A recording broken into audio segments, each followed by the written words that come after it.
నరసరాజుకి గర్వభంగం. తెనాలి రామకృష్ణ కథ. రామకృష్ణుడితో సహా ఆస్థాన కవులందరినీ ఏకకాలంలో అవమానించాలన్న దుగ్ధతో కంచి నుంచి నరసరాజు అనే ఉద్దండ కవిని రప్పించారు తాతాచార్యులు వారు. నరసరాజు తనను తాను పరిచయం చేసుకుని, ప్రభు, నేను పరుల కవిత్వంలో తప్పులు పట్టగలను. ఎలాంటి క్లిష్ట పద్యాన్ని ఏకబిగిని చెప్పినా గంటం ఆపకుండా రచించగలను. మీ ఆస్థానంలో పెద్దనాది మహాకవులు ఉన్నారని విని వచ్చాం. ఎంతటి మహానుభావులైనా మా విద్యను పరీక్షించవచ్చు అన్నాడు పొగరుగా. రామకృష్ణుడు చప్పును లేచి, అర్థమైంది. మీ పాండిత్య పరీక్షకి మహామహుల దాకా ఎందుకు, నేనే చాలును.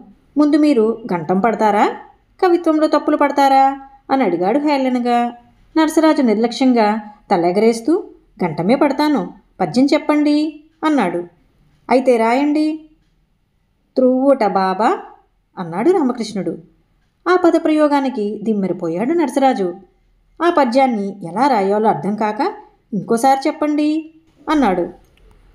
త్రువ్వట బాబా తలపై పూవట జాబిల్లి వల్వ పూజట ఏదే బువ్వట చూడగనులు కవ్వట అరయంగ నట్టి హరునకు జేజే అని పద్యం చెప్పాడు రామకృష్ణుడు.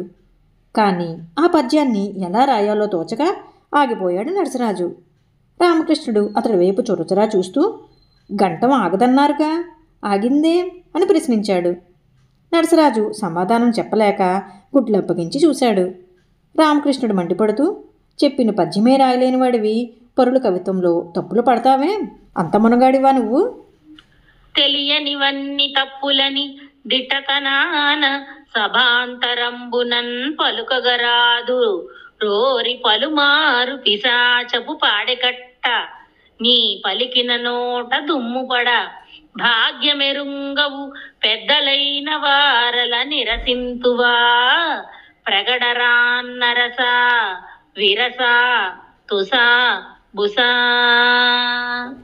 అని ఆసువుగా పద్యం చెప్పాడు.